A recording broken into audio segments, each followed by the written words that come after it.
Video on virtualization. Mitigation. The snapshots described above can be moved to another host machine with its own hypervisor. When the VPN is temporarily closed, snapshotted, moved, and then resummed on the new host. This is known as mitigation. If the older snapshots are kept in sync regularly, this operation can be quite fast and allow the VM to provide uninterrupted service while its prior physical host is, for example, taken down for physical maintenance. Failover, similar to the mitigation mechanism described above. Failover allows the virtual machine to continue operations if the host fails. Generally, it occurs if the mitigation has stopped working. However, in this case, the virtual machine continues operation from the last known coherent state rather than the current state based on whatever materials the backup server was last provided with.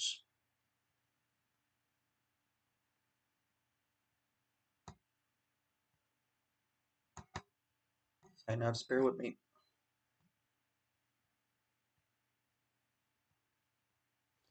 Nested virtualization. Nested virtualization refers to the ability of running a virtual machine within another, having this general concept extendable to an arbitrary depth. In other words, nested virtualization refers to running one or more hypervisors inside another hypervisor. Nature of a nested guest virtual machine does not need to be homogeneous within its host virtual machine. For example, application virtualization can be deployed within a virtual machine created by using hardware virtualization.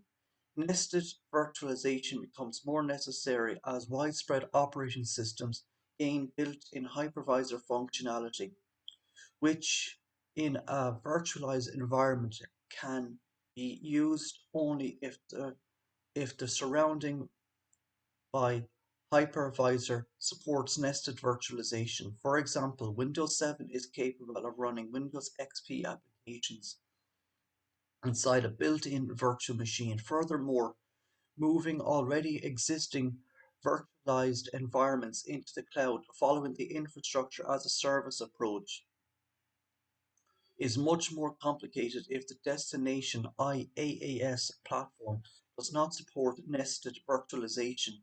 The way nested virtualization can be implemented on a particular computer architecture depends on the supported hardware. Sorry, now just bear with me, just lost where I was. On the supported hardware assisted virtualization capabilities. If a particular architecture does not support hardware support required for nested virtualization, various software techniques are employed to enable it. Over time, more architects gain required hardware support. For example, since the Haswell microarchitecture announced in 2013, Intel started to include VMCS shadowing as a technology that accelerates nested virtualization.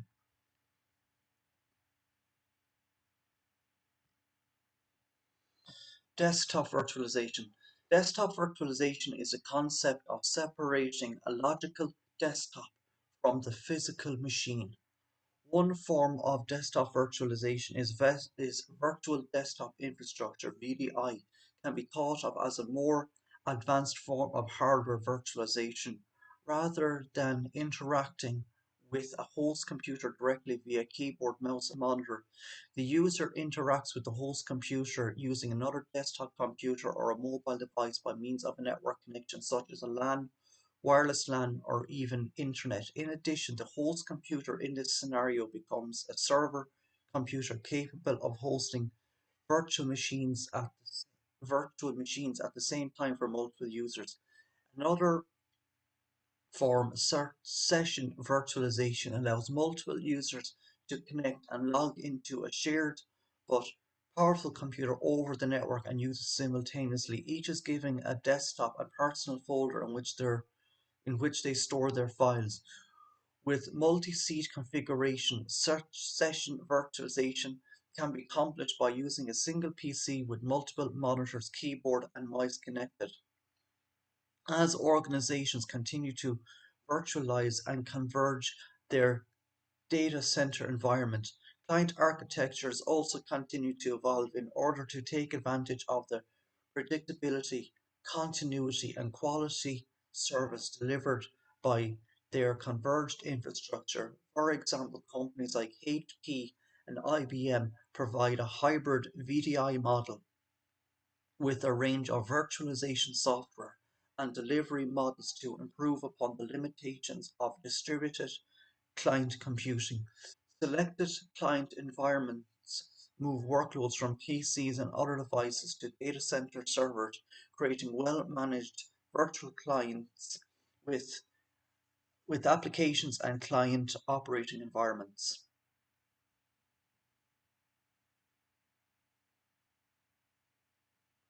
Hosted on servers and storage in the data center for users.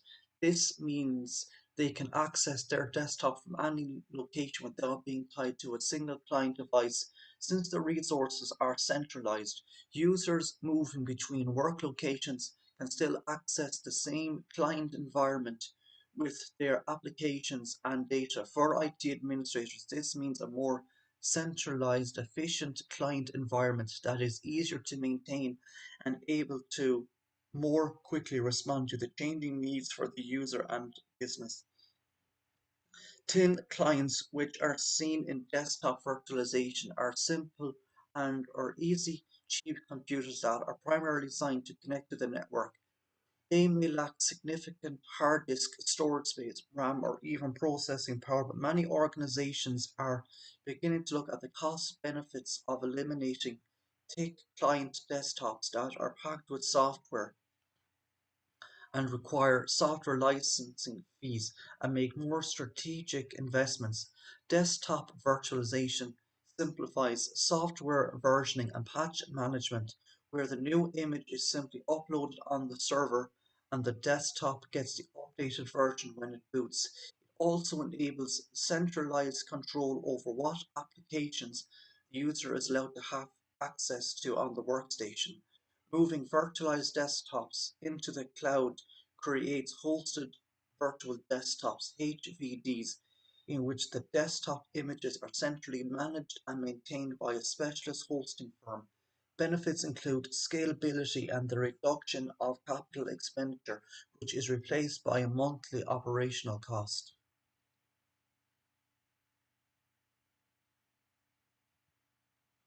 Host-based virtualization. Host-based virtual machine is an instance of a desktop operating system that runs on a centralized server. Access and control is provided to the user by a client device connected over a network. Multiple host-based virtual machines can run on a single server. With a host-based virtual machine, data is contained on the server. Server resources can be allocated to the users as needed. Users can work from a variety of clients in different locations, and all of the virtual machines can be managed centrally. However, the client device must always be connected to the server in order to access the virtual machine. And when one single server is compromised, many users can be affected. Host-based virtual machines are conceptually similar to Windows terminal server environments, except host-based virtual machines have one virtual machine for each user, whereas terminal server has many users sharing the same instance of Windows. Host-based virtual machine is another term for virtual desktop infrastructure (VDI), though usage of the term VDI has grown to include client-based virtual machines as well as host-based virtual machines. Okay, everyone, I'm going to leave it there for today. So if you like this video, please like and subscribe. Thank you.